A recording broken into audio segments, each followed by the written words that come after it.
How do you feel about wrestling starting off with promos? And he says, I understand back in the glory days, and even you did with Smoky Mountain Wrestling with, for example, fans, we have a good card today. You'll see Jimmy Golden here today. We will review the brawl from last week between the Rock and Roll and the Bodies, Brian Lee, blah, blah, blah, etc., etc. However, I find the 20-minute promo, normally Triple H, to be boring and channel change worthy. Well, Kevin Dunn 20 years ago was of the opinion that if an interview went longer than 3 minutes, that everybody was going to switch off. And that's why there were not that many long in-ring interviews in the WWF. But then, of course, as soon as the other moron gets a little pull, then they're having 20-minute interviews because he doesn't know anything about wrestling matches. He just thinks people watch to hear people talk. So my opinion was always, if you got a guy who can talk, let him talk until it starts winding down. And if he can't talk, get the words out quickly and move on to something else. And it depends on the situation as to how long the interview should be and where you should put them. But never start a wrestling program on television with an interview, because you want to start, as a matter of fact, you want to come out of that open. Dusty used to do this. He'd do a cold open where you immediately would pop up on the screen some action from the previous week or action from an arena. So you were seeing something exciting, and then that would go right into the open, which was usually filled with action and animation, and that would go 30 or 45 seconds.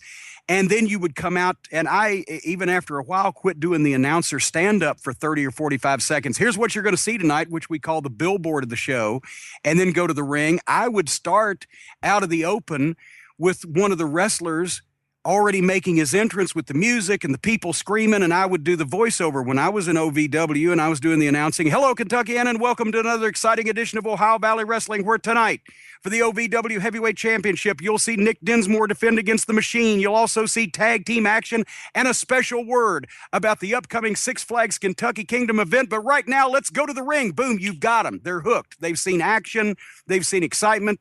They're seeing a match. During that match, which is hopefully exciting, the announcers are laying out what you're going to see later on in the program, billboarding it, teasing it, talking about the issues that we're going to resolve and talking about the main event and everything. And then you get your big in-ring interview with your top talent, where a match is going to be revealed, or a stipulation is going to be revealed, or a challenge is going to be made, or some pithy piece of business in the second segment.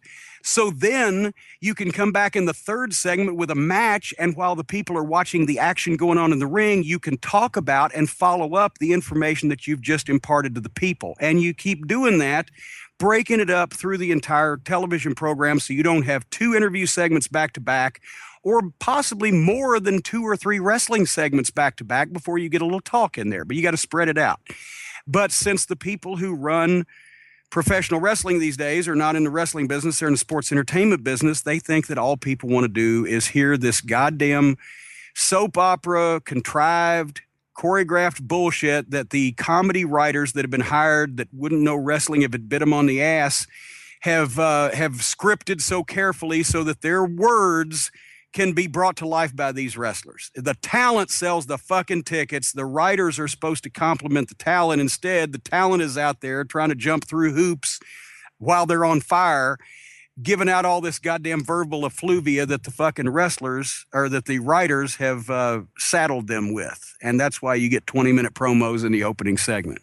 There was a period of time, briefly, they didn't do this too much, but they did it a couple times, where they would start Raw with a television type narrator saying, last week on Raw, blah, blah, blah, blah, blah happened. And it was the strangest thing. I mean, it was almost like saying, last week on Law and Order. What the fuck am I watching? It was very, very confusing. What you do there is you go straight into the footage, and your announcers, your salesmen are saying, my God, Alice Radley has a chainsaw and she's about to cut Jim Cornette's head off. And the graphic down at the bottom of the screen, the lower third, says last week on Raw. And there you go. You got it covered. It's not that fucking difficult. They make it difficult, but it's not that fucking difficult. It really shouldn't be as hard as it is. And of course, the commentators, the announcers, they're too busy selling the app and the network and whatever food is sponsoring them that week. So they don't have time to Well, talk yeah, and about that's another wrestling. thing. You've got obviously they're the announcers that the WWE has, and every big company has, are hamstrung now by their producers, which whether it's Vince in their ear or whether it's Kevin Dunn in their ear or whoever it is in their ear, it's producing the program. You don't have a Jim Ross that you could just sit him out there and whatever the fuck happens, it's gold and he needs a little preparation. You've got a bunch of people who don't have the power to overrule anybody, who are out there like television news people. I was talking to you in Charlotte when I said every time I do the TV news, I'm dumbfounded by the fact that the anchor people know absolutely nothing about what's going on and aren't even the people in a lot of cases that prepare their own material. They're just reading the teleprompter. You got a bunch of fucking same thing. Bubble-headed bleach blonde that comes on at 5 is your host of a wrestling program in a lot of cases now. They don't know as much about fucking wrestling as the fans watching the program. And they're told to sell this and do that and ask questions and don't call the matches. And for God's sake, in the WWE, don't mention the word wrestling. And so it's blah. And it's blah. And did I mention it's fucking blah?